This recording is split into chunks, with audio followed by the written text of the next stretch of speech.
歸難。孔雀跟黃鷗比本領，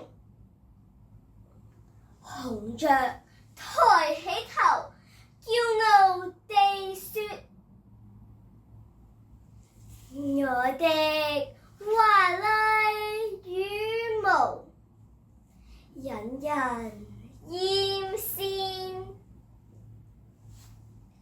黃鶯也昂首自誇道：我的婉轉歌聲繞梁三日。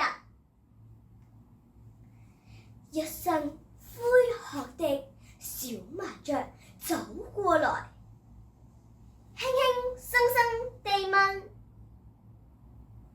為什麼你們卻不快樂？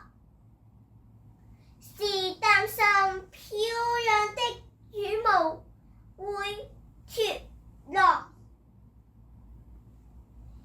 還是憂慮甜美的莊子會變沙啞？